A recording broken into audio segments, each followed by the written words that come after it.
setiap kita tanpa terkecuali pasti pernah mengalami masalah. Bahkan mungkin hari ini ada teman-teman yang sedang dalam masalah yang biasa-biasa saja, atau mungkin masalah yang besar. Masalah yang kita hadapi bisa saja karena diri kita sendiri, tapi bisa saja bukan karena diri kita. Ya, kalau karena diri kita, antara lain adalah mungkin kita pernah mengambil keputusan yang salah. Kita tahu betapa pentingnya keputusan. Keputusan yang baik, keputusan yang tepat bisa membawa kita kepada terobosan yang baik. Ada keputusan-keputusan yang salah yang bisa menghancurkan apa yang kita bangun, menghancurkan kehidupan kita. Nah, saya ajak kita semua untuk merenungkan, pernahkah saudara mengambil keputusan dan keputusan itu merubah hidup saudara, ya, sehingga hidup saudara menjadi sedemikian maju, ya, berubah maju, atau sebaliknya karena keputusan tersebut saudara mengalami kehancuran, ya, mengalami masalah, bahkan mungkin masalah yang saat ini sedang saudara hadapi. Keputusan yang kita ambil dipengaruhi oleh banyak hal. Mungkin dipengaruhi oleh pengalaman kita, pengetahuan kita, atau ketidakmengertian kita, ya, ketidaktahuan kita mempengaruhi keputusan kita. Tetapi yang hari ini saya mau bahas, ya, adalah kadang-kadang keputusan kita dipengaruhi oleh orang lain, oleh keadaan, dan sering orang-orang yang dekat dengan kita, dan sering dengan orang-orang yang ada di sekitar kita. Ya, saya mau kasih contoh 3 hal, ya.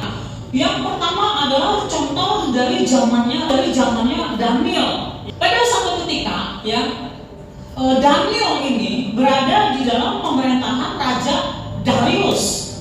Ya, Daniel ini sebagaimana kita tahu adalah orang yang baik, orang yang lurus, orang yang teguh hatinya di hadapan Allah.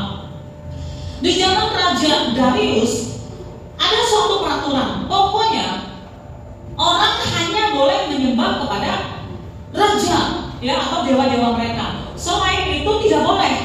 Jadi kalau ditemukan ada orang misalnya menyembah kepada Yahweh, ya, itu hukumannya pasti mati, hukumannya berat, ya. Lalu, ya, saat itu Daniel tahu bahwa apa yang dia lakukan menyembah kepada Allah Yahweh itu pasti akan kena hukuman. Tetapi karena Daniel adalah orang yang teguh, ya, berketetapan hati untuk mentaati Allah, dia tetap menyembah kepada Allah setiap hari.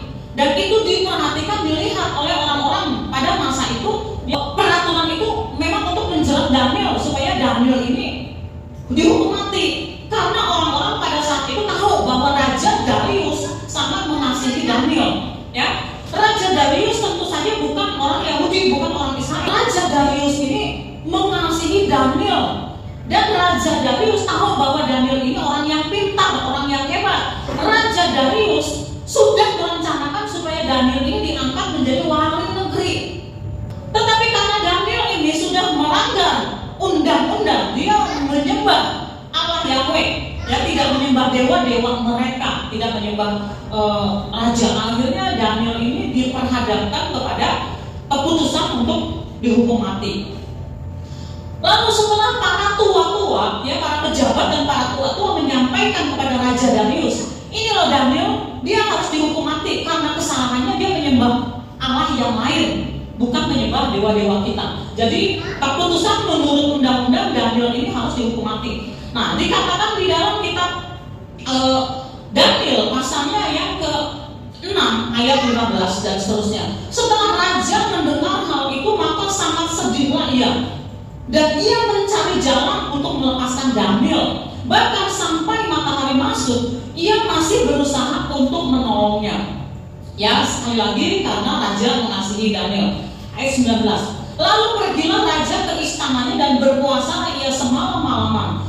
Semalam-malaman itu ia tidak menyuruh datang penghibur-penghibur, dan ia tidak dapat tidur. Ya, pendek cerita, ya, Raja Darius tidak mendapatkan cara untuk melepaskan Daniel ini, ya, dari hukumannya. Jadi akhirnya terpaksa Raja Darius ini mempersilahkan ya para pejabatnya, para tua-tuanya untuk menghukum Daniel. Nah, inti dari cerita ini adalah saya ingin menceritakan saat itu Raja Darius sudah sangat dekat kepada kebenaran. Tetapi karena pengaruh-pengaruh dari para pejabat ya dan para tua-tua saat itu ya, akhirnya Raja Darius harus menghukum Daniel ya, dan saat itu hukumannya adalah masuk ke gua singa, karena kalau dicapik singa pasti mati. Hukuman mati kan macam-macam bentuknya ya.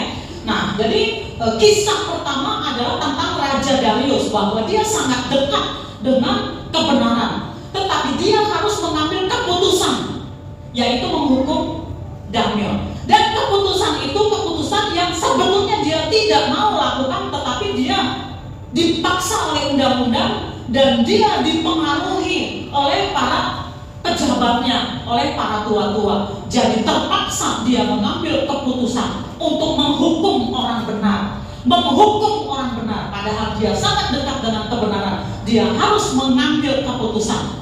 Ingat, judul khotbah kita adalah keputusan. Peristiwa yang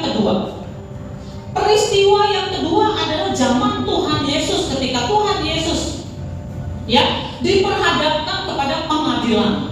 Ya, dia harus berhadapan dengan Pilatus. Pilatus adalah wali negeri. Ya, nah Yesus ini harus dihukum mati, tetapi Pilatus dia tahu bahwa Yesus adalah orang yang benar, ya, dan Yesus tidak selayaknya dihukum mati. Matius 27 ayat 19, ketika Pilatus sedang duduk di kursi pengadilan, istrinya mengirim pesan kepadanya, jangan engkau mencampuri perkara orang benar itu, sebab karena dia aku sangat menderita di dalam mimpi tadi malam. Ya, jadi Pilatus ingin membebaskan Yesus. Mengapa? Karena istrinya sudah mendapatkan mimpi bahwa Yesus adalah orang benar, dan Pilatus sendiri ya di dalam diri pribadinya dia sendiri tahu bahwa Yesus adalah orang benar yang tidak layak untuk dihukum. Ya, tetapi ya saat itu di ayat yang selanjutnya dikatakan Pilatus tidak bisa menghindar ya dari siapa? Dari hasutan para imam, ya, para imam-imam kepala dan para tua-tua. Ya, akhirnya Pilatus ini harus menghukum Tuhan Yesus. Peristiwanya sama dengan kisah Raja Darius tadi. Pilatus sudah sangat dekat dengan kebenaran. Pilatus tahu bahwa Yesus adalah orang benar yang tidak berbuat salah, tetapi Pilatus harus mempersilahkan, mengizinkan hukuman kepada Tuhan Yesus. Ya, jadi dia tersiksa dengan keputusannya. Ya, dia tersiksa. Ya, kenapa? Karena dia tahu bahwa Yesus adalah orang benar. Akhirnya di sini dikatakan bahwa Pilatus mempersilahkan apa saja yang mau kalian lakukan terhadap Yesus, silakan. Ya, sekali lagi ya, jadi Pilatus dipengaruhi oleh para imam, dipengaruhi oleh para tua-tua. Ya, jadi keputusan yang sebetulnya dia tidak mau. Yang ketiga adalah Herodes ya. Di dalam kitab Markus pasalnya yang ke-6 ya. Yohanes Pembaptis adalah orang benar. Markus 6 ayat 20 ya. Sebab Herodes segan akan Yohanes karena ia tahu bahwa Yohanes adalah orang yang benar dan suci. Jadi ia melindunginya. Tetapi apabila ia mendengarkan Yohanes, hatinya selalu terombang-ambing. Namun ia merasa senang juga mendengarkan dia. Bayangkan, dia tahu ya bahwa Yohanes orang benar, orang suci. Dia berusaha melindungi ya, dan kalau mendengar hatinya terombang-ambing, dan dia merasa senang mendengarkan pengajaran Yohanes ya. Pendek cerita ya, istri dari Herodes ini ya, yaitu Herodias, sangat membenci dan dendam kepada Yohanes Pembaptis, dan Herodias sang istri ini mempengaruhi ya Herodes ya, mempengaruhi supaya Yohanes ini ditangkap dan dipenggal ya. Dia minta kepala dari Yohanes Pembaptis ini, dan pendek cerita ya, akhirnya Yohanes Pembaptis dimasukin penjara, dipenggal ya, kepalanya dipenggal ya. Nah, yang saya mau sampaikan adalah pada saat itu Herodes sudah sangat dekat dengan kebenaran ya, tetapi dia harus mengambil keputusan dan keputusan dipengaruhi oleh orang dekatnya. Kalau di dalam kisah tadi Raja Darius ya dan Pilatus, kebetulan mereka adalah orang-orang baik, ya, mereka adalah orang yang baik, ya. Tetapi di sini Herodes ya dia adalah orang yang tidak baik. Nah, dari 3 cerita yang saya mau sampaikan ini adalah aplikasinya di dalam kehidupan kita. Keputusan kita juga sering dipengaruhi oleh keadaan seperti mereka, dipengaruhi oleh orang-orang sekitar kita, termasuk orang-orang dekat kita. Dan keputusan-keputusan yang salah itu bisa menjauhkan kita dari kebenaran. Keputusan-keputusan yang salah bisa menghancurkan usaha kita, bisa menghancurkan kehidupan kita.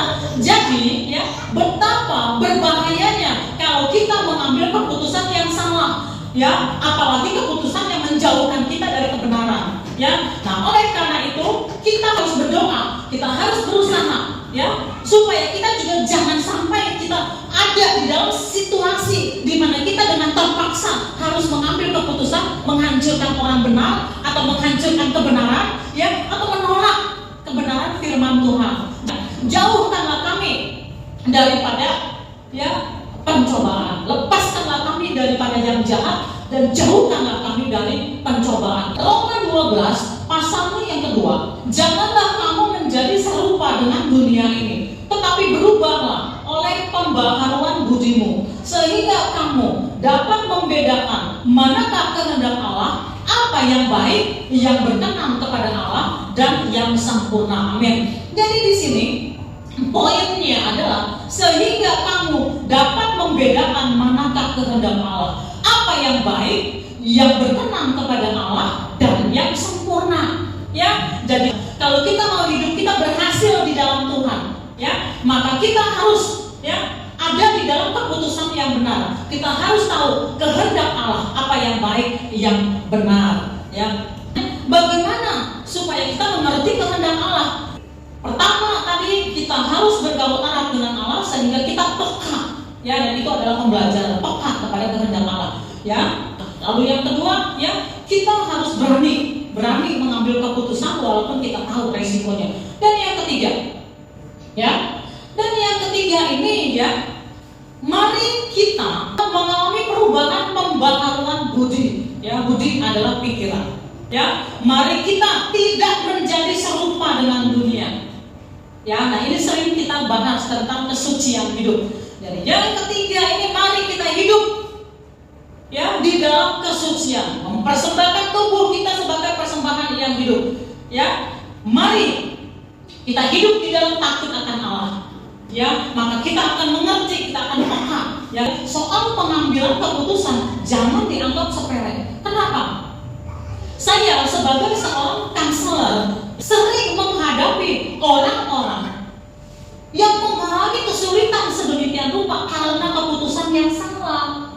Kalau di masa lalu saudara sudah terlanjur, saudara punya keputusan, mengambil keputusan yang salah, dan saudara hadapi sekarang dampaknya, nggak bisa lagi berbuat apa-apa. Yang harus saudara lakukan minta ampun kepada Tuhan dan berdoa supaya mampu menerima pendisiplinan yang saudara sedang hadapi. Tadi, ya, ada banyak saudara, ada banyak kita harus menanggung akibat, menanggung konsekuensi dari keputusan-keputusan yang salah di masa lalu, ya.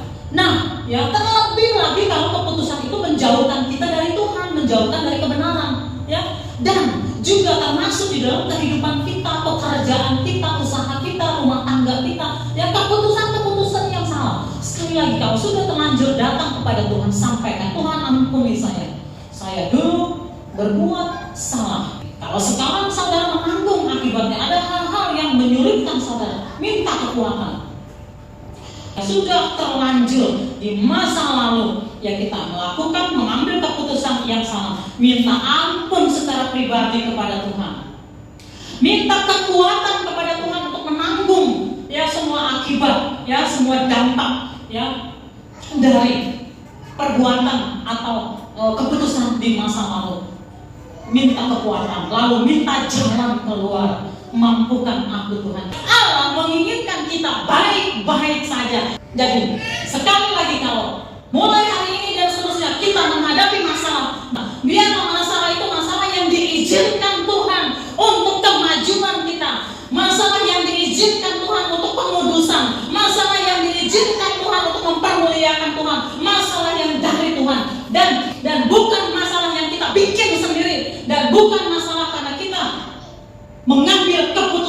yang salah. Jadi masalah boleh ada, tetapi masalah yang bermanfaat. Yang masalah boleh ada, tetapi masalah yang mempermuliakan Tuhan. Berapa saudara mengerti apa yang saya sampaikan dan berkata, "Ya Tuhan, aku mau Tuhan, aku mengerti, aku mau."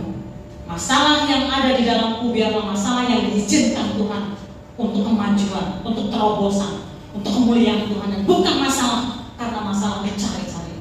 Saudara mengatakan, "Aku mau Tuhan," katakan. Ya, saudara turunkan tangan. Lalu selanjutnya, saudara yang mengatakan, "Di masa lalu aku punya keputusan yang salah, aku minta ampun kepada Tuhan, dan aku berani menanggung resiko, aku berani untuk menanggung segala konsekuensi dari keputusanku. Aku minta kekuatan Tuhan, aku minta kekuatan Tuhan." Dan kalau Tuhan untuk sesaat mendisiplin aku karena kesalahanku, aku terima pendisiplinan Allah. Sama seperti Daud memilih untuk menerima pendisiplinan Allah, karena Daud tahu kasih sayang Tuhan itu jauh lebih besar. Daud bersedia untuk didisiplin oleh Tuhan. Saudara yang mengatakan, "Tuhan, kesalahanku di masa lalu aku bawa kepada Tuhan, minta ampun. Aku siap menanggung segala konsekuensinya dengan kekuatan Tuhan, dan aku menerima untuk didisiplin oleh Tuhan untuk keputusan-keputusan yang salah di masa lalu. Aku percaya kepada Tuhan." Nah, itu adalah saudara-saudara angkat tangan. Kita tunduk kepala, kita berdoa.